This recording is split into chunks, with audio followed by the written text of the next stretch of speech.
जय हिंद, वंदे मातरम। स्वागत है आप सभी का गुरुजी वर्ल्ड एग्जाम स्टडी प्लेटफॉर्म में। दोस्तों, केवीएस पीआरटी में जब पिछली बार पेपर हुआ 2018 का, तो वो इस तरीके के 20 क्वेश्चन पूछे गए। आपको पता है इस बार परीक्षा में एनवायरनमेंट एक अहम रोल निभाएगा। तो 20 क्वेश्चन देखिए किस तरीके से पैटर्न में पूछे जाते हैं, जो यूपी टेट और सी टेट से थोड़े से अलग होते हैं। होता वही है, लेकिन अलग क्या है ये आज इस वीडियो में आपको देखने को मिलेगा। पहला क्वेश्चन आपके स्क्रीन पर है। उष्ण कटिबंध निम्नलिखित में से किन अक्षांशों के बीच में होता है? अब उष्ण कटिबंध का मतलब आपको मानचित्र में हम बता देते हैं। देखिएगा, उष्ण कटिबंध क्षेत्र जो है कहां पर आता है, पहले तो आप एक बार ट्राई करिए। आंसर अगर आपका पहला आ रहा है तो आपका आंसर सही है। 23.5 डिग्री नॉर्थ से 23.5 डिग्री क्या है, आप नॉर्थ टू साउथ की बात करते हो। जैसे यह है पूरी पृथ्वी, और पूरी पृथ्वी को बीचों बीच से अगर काट देते हैं तो 0 डिग्री, और ऊपर 23.5 डिग्री जो है ये कर्क रेखा, और 23.5 डिग्री नीचे मकर रेखा। तो कर्क रेखा से मकर रेखा के बीच का जो क्षेत्र होता है ये उष्ण कटिबंधीय क्षेत्र के अंतर्गत बेटा आता है। मैं फिर से आपको बताना चाहूंगा कि उष्ण कटिबंधीय क्षेत्र 23.5 डिग्री उत्तर से 23.5 डिग्री दक्षिण के बीच में है, या कहा जाए कर्क रेखा और मकर रेखा के बीच का क्षेत्र उष्ण कटिबंधीय क्षेत्र कहलाता है। बोलो कोई डाउट? No doubt. अगला क्वेश्चन आपके स्क्रीन पर ये रहा। भारत की जनगणना के अनुसार 2001 से 2011 के बीच निम्नलिखित प्रतिशतों में से कौन 10 की जनसंख्या वृद्धि दर दर्शाती है? अब आप कहोगे कि सर ये तो क्वेश्चन बड़े अच्छे ट्रेंडिंग लेवल में पूछे जाते हैं। मैं कहता हूं कि दोस्तों आपको निराशा नहीं मिलेगी, ऐसे ही चैप्टर एग्जाम में पूछे जाते हैं। जो चैप्टर से क्वेश्चन आ रहा है वो आपको देख लेना है। तो इस क्वेश्चन का जो आंसर जाएगा बेटा किसके साथ चला जाएगा? 17.64% के साथ। 2001 और 2011 के बीच में 10 सालें होती हैं, इसको कहा जाता है दशकीय वृद्धि। तो जनसंख्या की जो वृद्धि हुई है वो 17.5% मानी गई है, जिसको 17.64% कहा गया। क्वेश्चन नंबर 3 जो इंपॉर्टेंट नहीं, बेहद इंपॉर्टेंट है, और ये क्वेश्चन एग्जाम में ट्रेंड हो सकता है फिर से।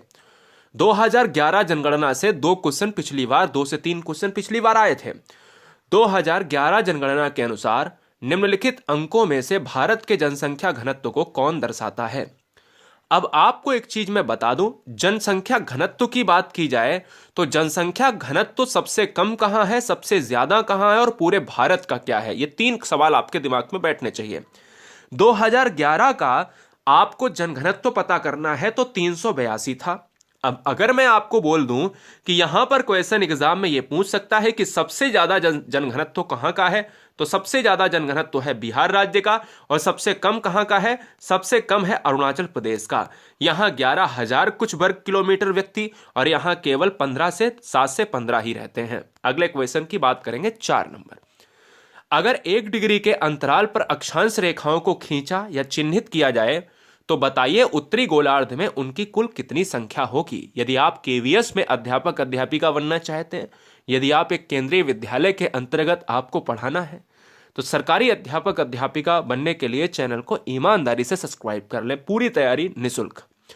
अगर 1 डिग्री के अंतराल पर अक्षांश रेखाओं को चिन्हित किया जाए तो बेटा 90 हो जाएगा। रीजन यह है, उत्तरी गोलार्ध में पूछा है। अक्षांश रेखाएं वो होती हैं जो पृथ्वी पर इस तरीके से 0 डिग्री से काटती हुई ऐसी रेखाएं खींची जाती हैं। आप 0 डिग्री के इधर की जो संख्या होती है वो 90, और 0 डिग्री के इधर संख्या होती है यानी 90। यानी यही पूछा गया है कि उत्तरी अक्षांश में, तो उत्तरी अक्षांश ऊपर वाला है, दक्षिणी अक्षांश नीचे वाला है, तो 90 ही हो जाएगा। आप यहां समझिएगा, उत्तरी अक्षांश बेटा कौन सा है? ये वाला पूरा पार्ट उत्तरी अक्षांश। तो यहां पर जो रेखाएं हैं वो 90, और ये दक्षिणी अक्षांश है, यहां पर भी क्या है? 90। तो इसलिए अक्षांश रेखाओं की संख्या 180 मानी जाती है। इक्वेटर को मिला ले तो 181। पिछली 2018 में जब केवीएस का पिछली बार केवल 2018 में पेपर हुआ, तो वहां पर एक क्वेश्चन एनवायरमेंट से पूछा गया जो गैसेस से आया था। निम्नलिखित दिए गए प्रतिशतों में से कौन सा वायुमंडल में पाए जाने वाले नाइट्रोजन गैस के लिए सही है? नाइट्रोजन गैस के लिए दोस्तों आंसर हमारा 3 चला जाएगा, 78% हो जाएगा। यहीं पर आपको याद रखना है 21% आपका ऑक्सीजन गैस की मात्रा है, और यहीं पर आपको याद रखना है 0.03% आपका क्या है? हमारा क्या है? हमारा है कार्बन डाइऑक्साइड की मात्रा। 6 नंबर देखिए, 2011 से फिर से पूछा गया है, आपको लॉक करना है, जवाब देना है। अब 2011 से जब प्रश्न आता है तो बेटा ध्यान देना चाहिए आपको। क्या कहता है यहाँ पर? 6 नंबर है, 136 लिख गया। भारत की जनगणना 2011 के अनुसार भारत की नगरीय जनसंख्या के लिए निम्नलिखित प्रतिशतों में से कौन सही है? अब प्रतिशतों में से कौन सही है आपको लॉक करना है, 1 2 3 4। अब देखिएगा, भारत की नगरीय जनसंख्या यानी नगर की जनसंख्या पूछी है, तो नगर की जनसंख्या के लिए आपको 31 दशमलव, अब देखिए बहुत ही कहीं ना कहीं लॉजिकल वाले ऑप्शन दे दिए गए इस बार, तो आपको याद रखना है कि 31.16 आपको मारना था। वैसे 30.20 भी आंसर सही माना जाता है, लेकिन क्योंकि मिलता जुलता आंसर है, बहुत करीबी आंसर है, तो फिलहाल बढ़ चुकी है। अब आंसर हमारा 4 राइट हो जाएगा। अगला क्वेश्चन स्क्रीन पर है 7 नंबर। चैप्टर का देखिए लेवल क्या है केवीएस पीआरटी का, ये आपको देखना है। समुदाय की भूमि को क्या कहा जाता है? सार्वजनिक संपत्ति संसाधन, निजी संपत्ति संसाधन, सरकारी संपत्ति संसाधन या फिर गैर सरकारी संस्थान संसाधन। समुदाय की बात अगर करी जाए तो समुदाय की भूमि को कहा जाता है बेटा, पहला, दूसरा, तीसरा, चौथा में आंसर हो जाएगा सार्वजनिक संपत्ति संसाधन। अगला क्वेश्चन आपके स्क्रीन पर यह रहा, निम्नलिखित में से कौन सा कथन सही है? अब देखिए 4 ऑप्शन आपके स्क्रीन पर है। कुछ इन्वायरमेंट का यह भी लेवल देखने को पिछली साल मिला था, यानी 2018 में। राजतंत्र में राजा के पास शासन करने के लिए पूर्ण शक्ति होती है, पहला यह होगा। राजतंत्र में राजा के निर्णय पर प्रजा प्रश्न कर सकती है। लोकतंत्र में राजा के पास शासन करने के लिए पूर्ण शक्ति होती है, और लोकतंत्र में प्रतिनिधियों के चुनाव की प्रक्रिया में प्रजा भाग नहीं लेती। लोकतंत्र में लेती है बेटा, और लोकतंत्र में राजा का नहीं होता है, लोकतंत्र में लोगों का शासन होता है। दो तो कट गए। अब राजतंत्र में राजा के पास शासन करने के लिए पूर्ण शक्ति होती है, बिल्कुल होती है, इसलिए इस क्वेश्चन का आंसर ए हो जाएगा। क्लियर है? और वहां पर प्रजा का कोई मतलब नहीं होता, क्योंकि प्रजा है ही नहीं, शासन ही राजतंत्र है, राजा का शासन राजतंत्र। 9 नंबर स्क्रीन पर है, बहुत ही इंपॉर्टेंट क्वेश्चन है। कहता है दोस्तों, यहां पर क्या क्वेश्चन है आपको लॉक करना है, बताइए बताइए। निम्नलिखित में से भारत का मानक देशांतर के रूप में जाना जाता है? यह क्वेश्चन पिछली साल का है, यानी पिछली बार का है।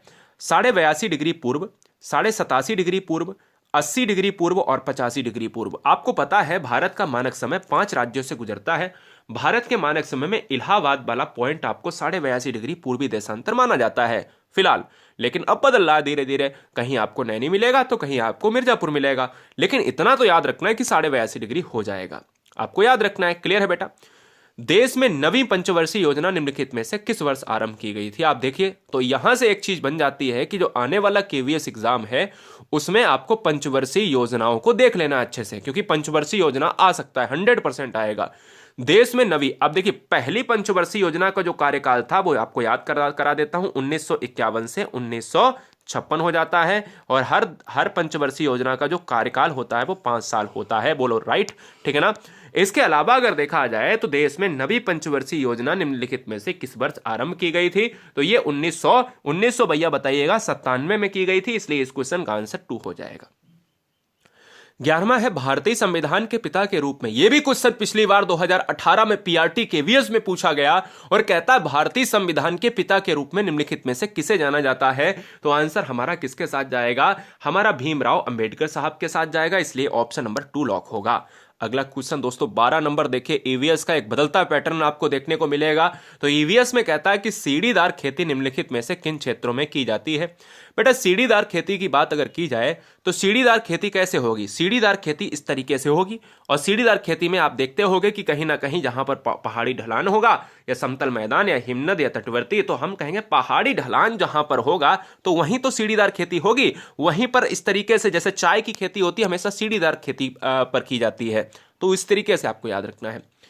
एक बड़ा ही टफ लेवल का क्वेश्चन पूछा गया, पृथ्वी तथा इसके वायुमंडल में जल का स्थानांतरण किस निम्नलिखित तत्वों के समूह को सम्मिलित करता है?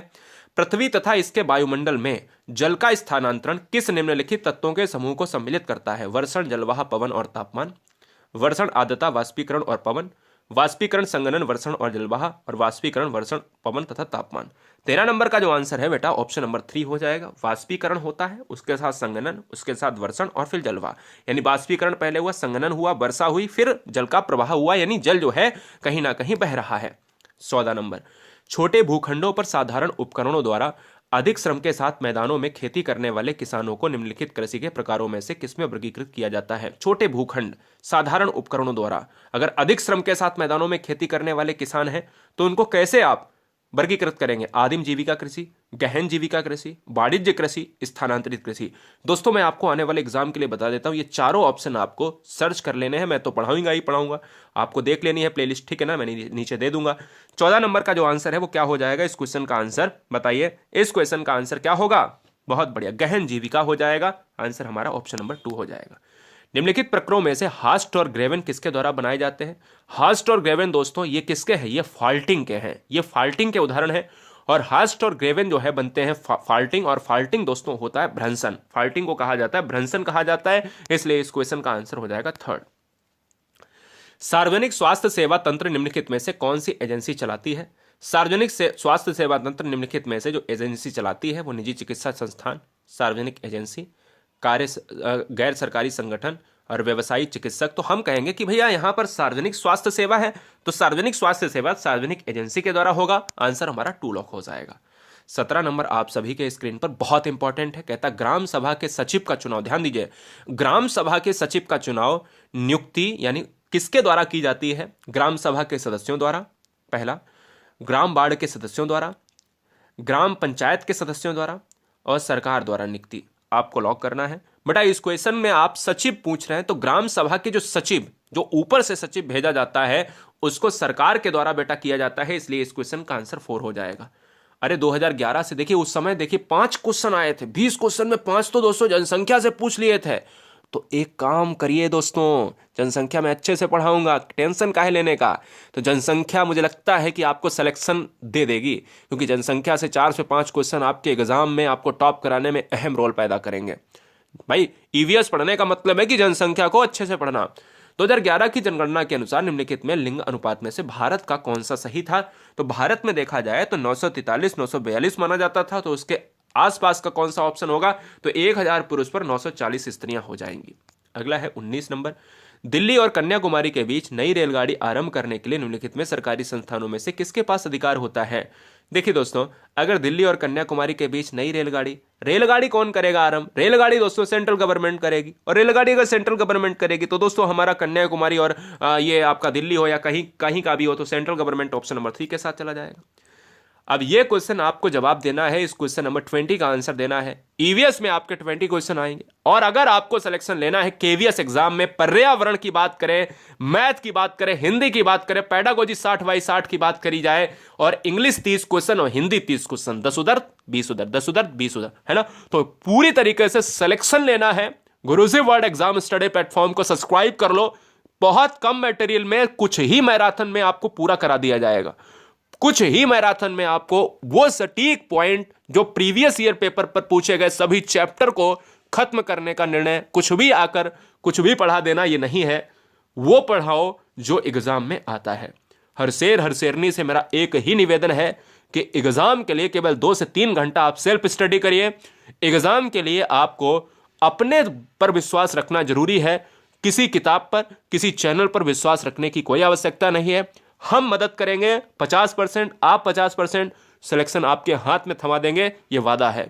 सब्सक्राइब करने के साथ अपने मित्रों को वीडियो शेयर करके बताओ कि हाँ आपके लिए एक बेस्ट प्लेटफॉर्म, और हमारे सामने हमारे तक तभी तक रही है जब आपका सिलेक्शन हो जाए, फिर अनसब्सक्राइब करके चले जाइए, कोई दिक्कत नहीं, मुझे यही खुशी मिलेगी। जय हिंद, वंदे मातरम।